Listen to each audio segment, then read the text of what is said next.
गवा के जसुआ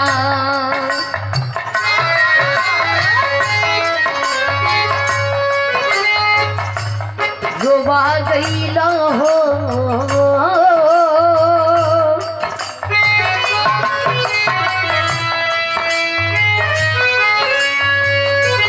हमके गवा के जसुआ कि हमके गवा के जसुआ रोवा देला हो प्यार हमरा से कई के भुला देला हो गवा के जसुआ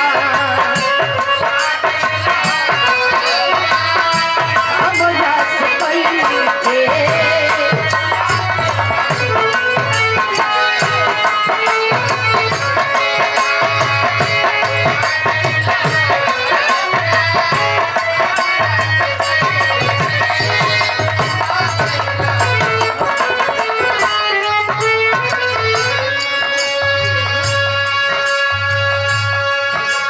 लेकिन बिटिया माई के याद कर दिया जगत जननी के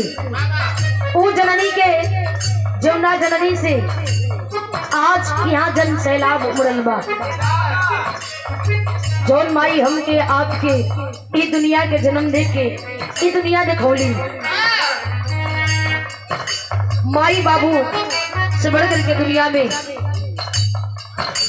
कोई नहीं बा। ए बात के कार्तिक गणेश भी साबित कैलन। प्रमाण में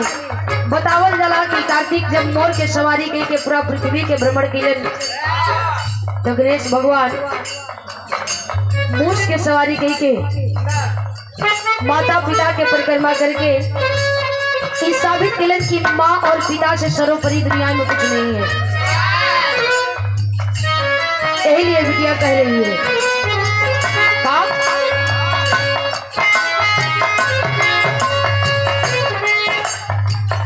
हो जैसे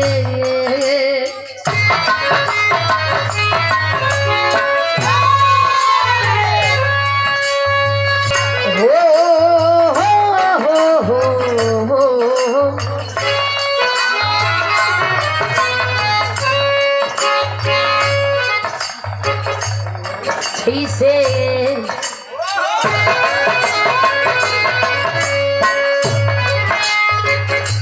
रोजे गवावेलू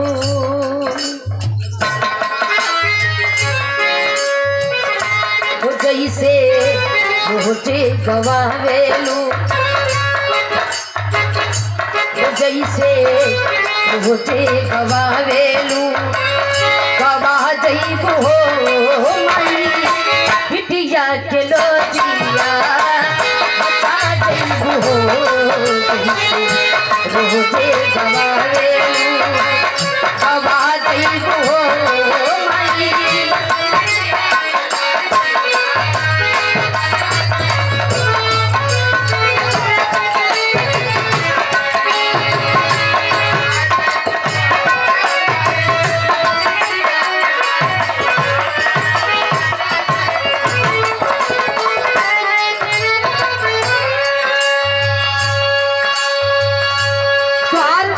आशीर्वाद बा माई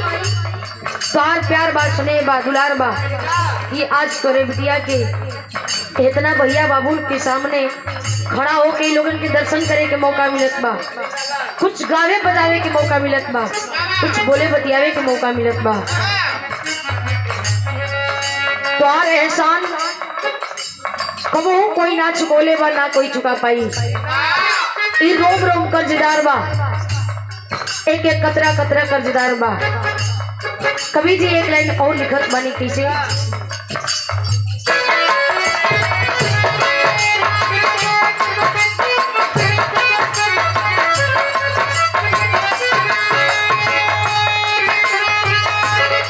नो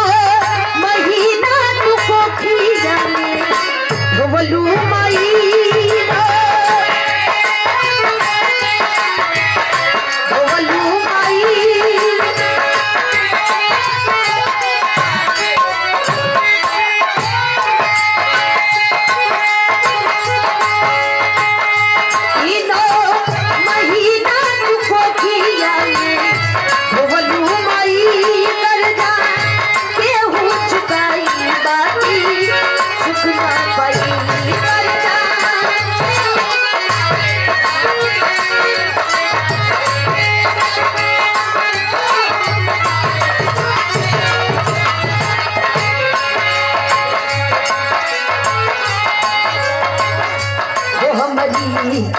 सजिया ये बजिया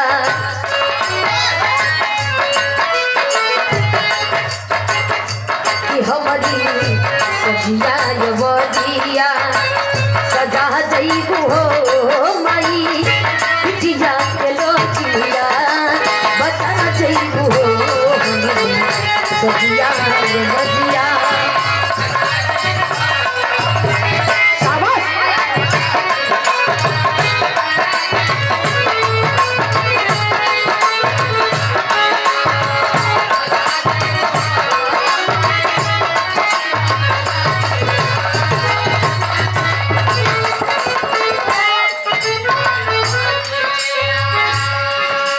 अपने घर में ढोबेलू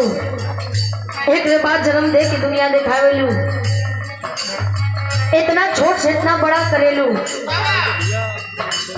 अंगुरी पकड़ के चले के सिखावेलू लोगन से परिचय भी करावेलू। हम वो भगवान के ना देखले बानी लेकिन हई भगवान के हर रोज देखिला कि तोहार एहसान हमारी माता पिता जन्म देकर के दुनिया दिखाते हैं,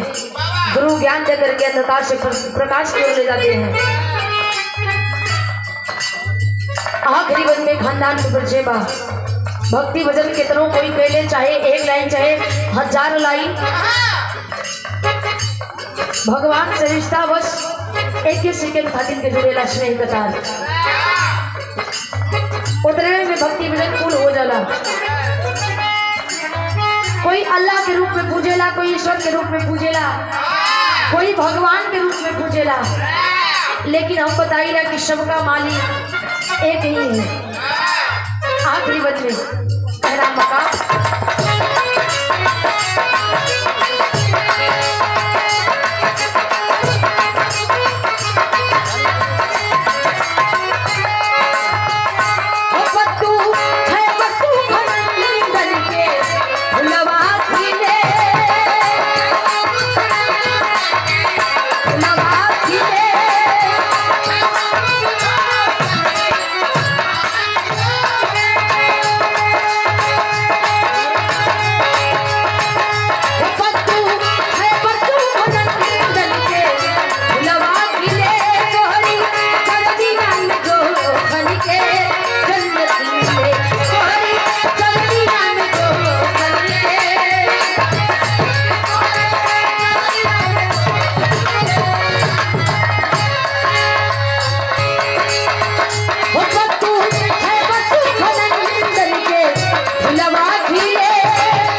बजाई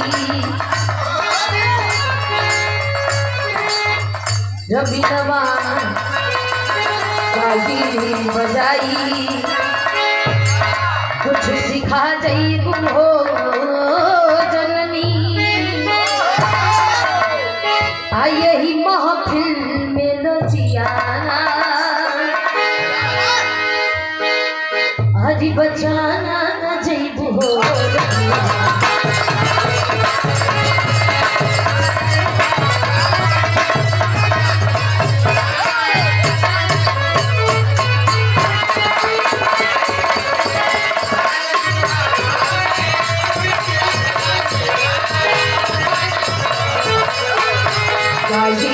बजाई